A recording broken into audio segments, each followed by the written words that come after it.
وما تفعلوا من خیر یعلمہ اللہ، جو کچھ تم بھلائی کرو گے اللہ اسے خوب جانتا ہے۔ وتزودوا، اور سامان سفر ساتھ لے جاؤ۔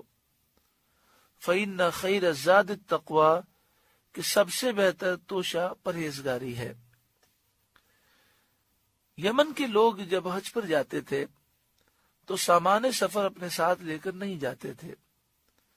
جب ان سے کہا جاتا تو وہ کہتے ہم اللہ پر بھروسہ کرنے والے ہیں، لیکن پھر صبر نہ ہو سکتا اور لوگوں سے بھیک مانگتے، اور بسا اوقات ضرورت محسوس ہوتی تو چوری بھی کر لیتے، غصب بھی کر لیتے۔ تو فرمایا کہ تقوی یہ بہترین سامان سفر ہے۔ سوال کرنا، چوریاں کرنا، غصب کرنا یہ تقوی کے خلاف ہے۔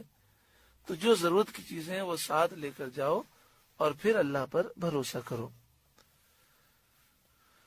تو ہمیں بھی چاہیے کہ جب ہم حج عمرے کے سفر پر جائیں تو کوشش کریں کہ اپنی ضرورت کی ساری چیزیں ساتھ رکھیں۔ صدر الشریعہ بدر الطریقہ حضرت علامہ مولانا مفتی امجد علی خان علیہ الرحمہ نے کتاب بحر شریعت میں بات لکھی، اور اعلیٰ حضرت امام اہل سنت نے بھی انوار البشارہ میں یہ بات لکھی کہ جب حج کے سفر پر جائے تو لوگوں کی ضرورت کی کچھ چیزیں زائد اپنے ساتھ رکھے اور لوگوں کی ضرورتیں پورا کرتا رہے۔ یہ حج مقبول کی نشانی ہے، یعنی ایسی چیزیں جن کا وزن کم ہوتا ہے اور لوگوں کو ضرورت پڑتی رہتی ہے تو وہ کچھ زائد رکھ لیں تاکہ لوگوں کی امداد ہو اور ان کی ضروریات پوری ہوں، تاکہ ہمارا حج بھی مقبول ہو۔ لوگوں سے سوال نہیں کرنا چاہیے، لیکن اگر کوئی سوال کرے تو دل میں خیال نہیں آنا چاہیے کہ اس نے مجھ سے سوال کیوں کیا۔ اگر ہو سکے تو اس کے سوال کو پورا کرنا چاہیے۔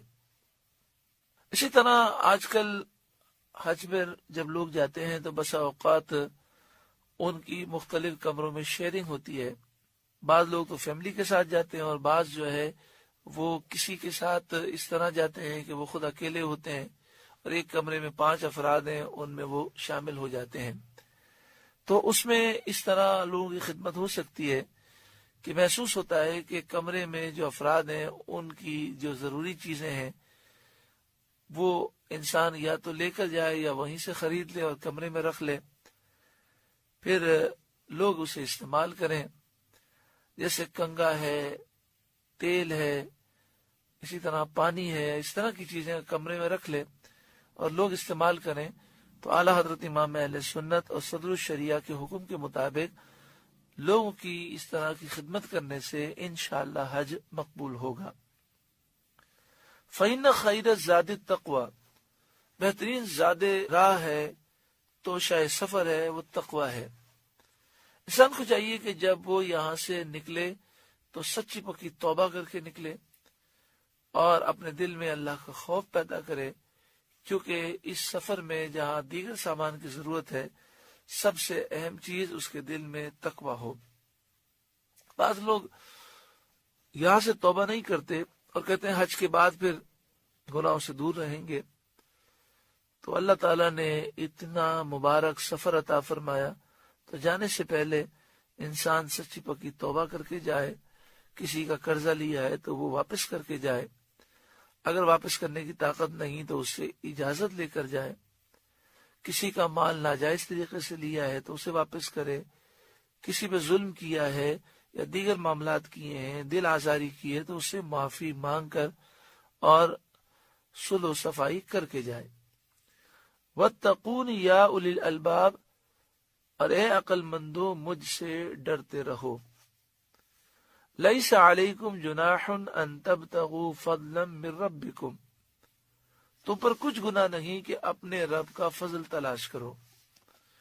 زمانے جاہلیت میں لوگوں کا خیال یہ تھا کہ جو شخص حج کے دوران کوئی بزنس کر لے، کوئی چیز بیچ دے تو اس کا حج نہیں ہوتا۔ تو یہاں فرمایا گیا کہ تم پر کچھ گناہ نہیں کہ اپنے رب کا فضل تلاش کرو، یعنی حج کے ارکان جو ہیں وہ صحیح طور پر ادا کیے جائیں اور ساتھ میں کوئی کاروبار کر لیا جائے تو کوئی حرج نہیں ہے۔ دو چیزیں ہوتی ہیں، ایک شخص حج کے لیے گیا اور ضمناً کاروبار کر لیا، اور ایک شخص گیا ہی کاروبار کے لیے اور ضمناً حج کر لیا۔ تو یوں نہیں ہونا چاہیے، بلکہ نیت ہو حج کی اور مقصد حج کرنا ہی ہو، مگر ضرورتاً کوئی چیز خرید لے یا کوئی چیز بیچ دے اور اس سے نفع کما لے تو اس میں کوئی حرج نہیں ہے۔ فَإِذَا أَفَضْتُم مِّنْ عَرَفَاتٍ، تو جب تم عرفات سے پلٹو، اللہ اکبر۔ قرآن مجید فرقان حمید وہ منظر ہمیں یاد دلا رہا ہے کہ جب میدان عرفات میں سورج ڈوب جاتا ہے، پھر حاجی میدان عرفات میں مغرب کی نماز ادا نہیں کرتا اور پھر وہ وہاں سے مزدلفہ جاتا ہے، اور مزدلفہ پہنچ کر مغرب اور عشاء کے وقت میں ادا کی جاتی ہے۔ اس کا طریقہ کار یہ ہوتا ہے کہ اذان دی جاتی ہے، اقامت کہی جاتی ہے، اور سب سے پہلے مغرب کے 3 فرض پڑھے جاتے ہیں، اور پھر فوراً جیسے ہی سلام پھیرتے ہیں فوراً کھڑے ہو جاتے ہیں اور عشاء کے فرض پڑھتے ہیں، پھر مغرب کی سنتیں، پھر عشاء کی سنتیں، وتر، نوافل وغیرہ پڑھے جاتے ہیں۔ مزدلفہ میں رات کا قیام ہوتا ہے، کنکریاں تلاش کی جاتی ہیں، شیطانوں کو مارنے کے لیے کنکریاں جمع کی جاتی ہیں، اور اس میں افضل یہ ہے کہ کنکریاں کھجور کی گٹلی کی سائز کی ہوں اور انہیں لے کر دھو لیا جائے اور دھونے کے بعد سکھا لیا جائے اور اپنے پاس محفوظ رکھا جائے۔ جسے 12 تک رمی کرنی ہو تو اسے چاہیے کہ وہ 49 کنکریاں جمع کر لے، اور جسے 13 کی بھی رمی کرنی ہو تو اسے چاہیے کہ وہ 70 کنکریاں جمع کر لے۔ کچھ زائد رکھ لیں تو بہت اچھا ہے۔ پھر کچھ آرام کرنا چاہیں تو آرام کر لیں، تہجد کے لیے اٹھ جائیں، ورنہ کم از کم فجر وقت میں ادا کریں۔ وہاں رش ہوتا ہے تو کچھ جلدی اٹھیں اور وضو کر کے فجر کی نماز وقت میں ادا کر کے، وہاں افضل یہ ہوتا ہے کہ فجر کی نماز اول وقت میں ادا کریں، جیسے ہی فجر کا وقت شروع ہو فجر کی نماز پڑھ لی جائے، اور پھر فجر کا جو پورا وقت ہے اس میں اللہ تعالیٰ کا ذکر کیا جائے، دعائیں مانگی جائیں کہ یہ قبولیت دعا کا اہم وقت ہے۔ اور پھر جب سورج نکلنے کے قریب ہو تو پھر وہاں سے حجاج مزدلفہ سے مینا کی طرف روانہ ہوتے ہیں، لیکن اگر کوئی فجر کی نماز پڑھ کر فوراً نکلنا چاہے تو اس کی بھی اجازت ہے۔ یہ چند باتیں عرض کی گئیں جسے سن کر مزدلفہ کی یاد آتی ہے۔ فَإِذَا أَفَضْتُم مِّنْ عَرَفَاتٍ، تو جب تم عرفات سے پلٹو، فَاذْكُرُوا اللَّهَ عِندَ الْمَشْعَرِ الْحَرَامِ، تو اللہ کو یاد کرو مشعر حرام کے پاس۔ مشعر حرام کے پاس ایک مسجد بنی ہے، مسجد مشعر حرام۔ مزدلفہ میں جو مسجد موجود ہے یہ مشعر حرام کے قریب ہے، تو یہاں مراد عند المشعر الحرام سے مراد ہے میدان مزدلفہ میں اللہ کو یاد کرو، مغرب اور عشاء ملا کر ادا کرو اور اللہ کا ذکر کرو، فجر کی نماز ادا کرو۔